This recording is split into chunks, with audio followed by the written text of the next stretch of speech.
Breaking news समस्त school एवं शिक्षानुष्ठान ग्रीष्म प्रवाह को नजर रखी राज्य सरकार घोषणा। राज्य रे एप्रिल 2 रु हेबो सकाळुआ स्कूल तो अप्रैल 2 तारिख रु आरंभ हेबो सकाळुआ स्कूल। ग्रीष्म प्रवाह को आखिरे रखी सकाळुआ स्कूल खोलिबा को घोषणा कले राज्य सरकार। प्रेस मीट करी सूचना देइछंती राजस्व मंत्री सुरेश पुजारी। ग्रीष्म प्रवाह को आखिरे रखी राज्य सरकार अंशुघातर मुकाबिला करिया पई संपूर्ण प्रस्तुत अछंती। विद्यालय समेत सबु स्थान रे पर्याप्त परिमाण पानीय जल मौजूद रखिया को निर्देश दियाछि। तो गतकाली सकाळु अंगनवाड़ी केन्द्र गुड़िक खोलिया को निर्देश होइतिले मुख्यमंत्री। परवर्ती समय रे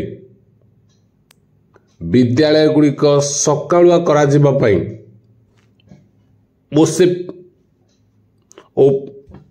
ओसीपी आनिबा पई मुख्यमंत्री कहितिले। तो एबे राज्य सरकार गणशिक्षा विभाग को निर्देश देइछंती कि विद्यालय गुड़िक सकाळुआ करिया पई, अर्थात राज्य रे प्रत्येक स्कूल वर्तमान एप्रिल 2 तारिख रहबो सकाळुआ। कारण धीरे धीरे ग्रीष्म प्रवाहर मात्रा वृद्धि पाइछि एवं पर्याप्त परिमाण तापमात्रा वृद्धि घटी।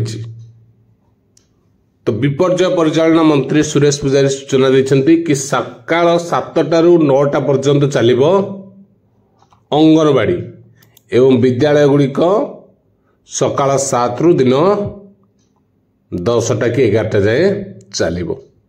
तो यही भली निर्देश रही एवं से जेमती तार सुरुखुरे पर्याप्त परिचालना करा जाई परियो। पिला मानक पई पानी रो सुविधा ठीक भाव रहइबो से व्यवस्था मध्य करा जाईछि एवं प्रत्येक नुआ सेक्शन आरंभ रु वर्तमान सकाळुआ स्कूल आरंभ होबा को जाउछि। तो एप्रिल 2 तारिख रु प्रत्येक विद्यालय रे सकाळुआ क्लास रहिबो, अर्थात मॉर्निंग क्लास रहिबो 7टा रु 10टा किंबा 11टा विभिन्न अंचल तापमात्रा को देखी। ठीक अच्छे, इनफॉरमेशन धन्यवाद।